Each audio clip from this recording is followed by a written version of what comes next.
దేవుని నామానికి వందనాలండి. మీరందరూ కూడి వచ్చినందుకు నాకు చాలా సంతోషంగా ఉంది.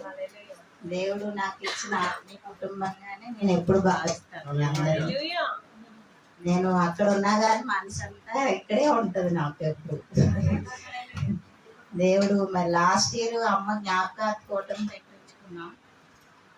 అప్పుడు ఆ తర్వాత వెళ్ళిన దగ్గర నుంచి మేము ప్రతి విషయంలో ఆశీర్వాదాలు చూస్తూనే ఉన్నాం.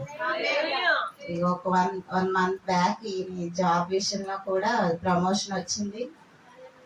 పూణే వెళ్ళారు, అన్ని మంచిగా అయ్యి వచ్చారు మొన్న. దేవుడు ఇంకా దీవెనకరంగా ఆశీర్వాదకరంగా ఉంచారు. ఆయన మనసు కూడా చాలా మారుతుంది. మీ అందరి ప్రార్థనలు మాకు ఎప్పుడు తోడున్నాయి. పిల్లలు కూడా మాకు దేవుల్లో ఎదుగుతున్నారు మంచిగా. నిజంగా మీరు ఇప్పుడు చేసిన ప్రార్థనలు దీవెనలు మాకు ఎప్పుడు నిరంతరం తోడుంటున్నాయి. ఇంకా డాడీ కూడా మాకు ప్రతిరోజు చేస్తూనే ఉంటారు ప్రార్థన.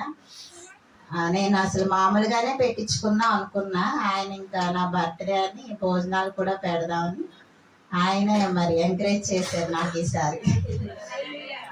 దేవుడు ఇంకా మమ్మల్ని ఇలా కూడి నడిపిస్తున్నందుకు నాకు ఇంకా సంతోషంగా అనిపించింది ఆయన కార్యక్రమంలో.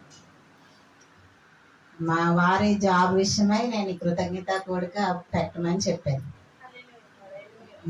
ఇంకా మరి మా పిల్లల చదువులు కూడా మంచి ఎదుగుదల ఉండాలని, దేవునిలో మేము ఎప్పుడు రక్షణ పొందుకుని ముందుకెళ్ళాలని, మా నాన్నగారిని కూడా మేము బాగా చూసుకోవాలని నా ఆశ.